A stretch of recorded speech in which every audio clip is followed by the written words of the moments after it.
Okay, so today I'm going to be making oatmeal pancakes, and here's my ingredients. 4 whole eggs to start with, some really great cinnamon from, and this is the ground Saigon cinnamon from Costco. It's the Kirkland brand, and plain simple oats. Okay, so what I'm going to do is go ahead and assemble all this together real quick and try to do this fast. First, what I'm going to do is I'm going to take, by the way, I'm making this for 2 people. I'm making one for myself and one for my wife. So what I'm going to do to begin with here is take these regular eggs like this that have the yolks in them. I'm going to separate the egg yolks real fast, and then I'm going to put in 1 whole egg. So what I end up with is 3 egg whites and 1 whole egg. And then I'll throw these egg yolks out at a certain point. Okay, so there we go. There is 1 whole egg and 3 egg whites. That's what we start with. And then what I'm going to do is do the same thing for the other bowl.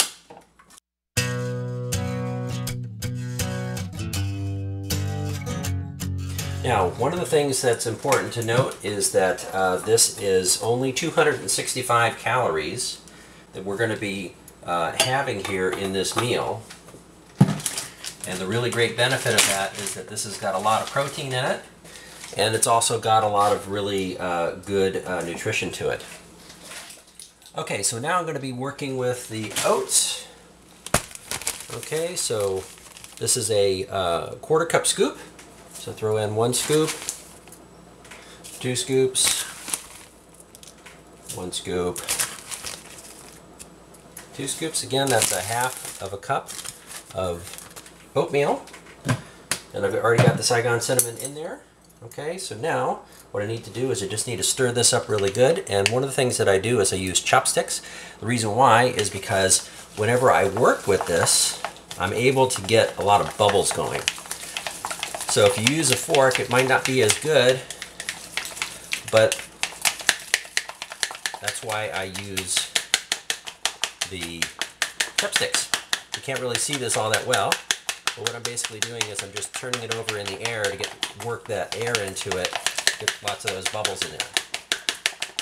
Okay, and then once that's done, just drop that right down onto the plate. Sorry, the skillet.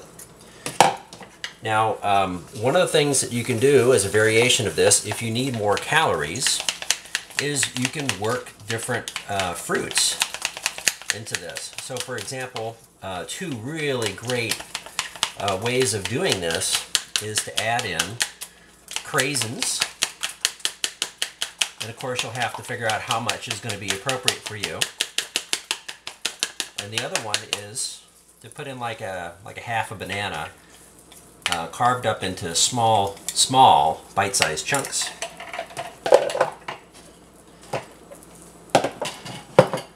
Okay, so from here, this is just going to start cooking a little bit, and one of the things that you may be able to see is that there's a lot of bubbles that are going on right here.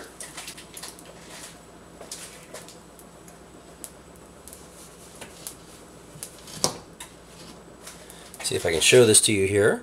You may see the bubbles that are in there.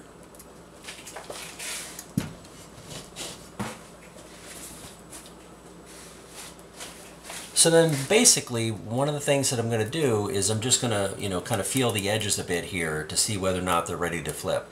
Now we're using skillets instead of the non-stick Teflon, and the reason why is because, well, a couple reasons. One is there's no aluminum in these. That's one of the big problems with the anodized Teflon skillets that you normally see.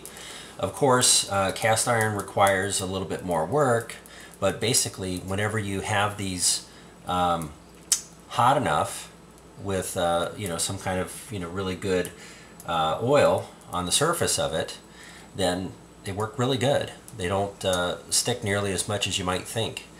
So one of the things that we use is avocado oil in a mister, which allows us to coat these and to recoat them when they get dry, so that we can keep them seasoned properly, which is what they call it whenever you've got a cast iron skillet or something that's you know, that is easily something you can work with. So here I'm feeling underneath the pancake, and if you can tell, I'm able to slide it around pretty easy. Okay, the same goes with this one here. So what I'm going to do is I think that they should be ready to flip. Okay, now this one isn't quite as golden brown as I would like. So that means that whenever I'm done with the other side, I can just flip it one more time to make sure that it's cooked all the way through. Okay, and I should probably wait on this one a little bit, but I'm just going to go ahead and do them together at the same time. So as I was saying, whenever you have your fruit in here, one thing that's kind of nice is that it gives it a really great, you know, nice, yummy cooked flavor. Now these themselves, with the ingredients that we've got, taste really great. You know, as far as a pancake goes, they're really fantastic. So, you know, I really like them like this. My wife likes them like this ever since we started eating them. We've been eating them pretty much every day. They don't get tiring because we look forward to them, and whenever we include some of the other ingredients, it's a way of mixing it up a little bit. So I hope that you'll give this a shot whenever you get a chance to give this a try. So now one of the things that you may see is that by now this one here and this one here is starting to a little bit, is that they're starting to rise a bit, and that's because the bubbles that are inside are kind of rising up, and so that makes them a bit fluffier and thicker. So that's something to look for in terms of how to know when they're probably going to be done. So I'm going to go ahead and flip this one over. Okay, now this one isn't yet quite golden brown on this side either, so that just means I get to cook a little longer on that side. Okay, this one's starting to turn nice and brown. Starting to. Not quite there yet, but anyways, this again gives us another opportunity to cook them a little bit longer. And I think that these are pretty much going to be ready to be eaten fairly fast. See, this is starting to get that golden brown on that side. And this one's starting to too. So I think that we're pretty much done. I'd say that they're ready. So to give you an idea of what it looks like, you can see that? Looks like a nice ordinary pancake.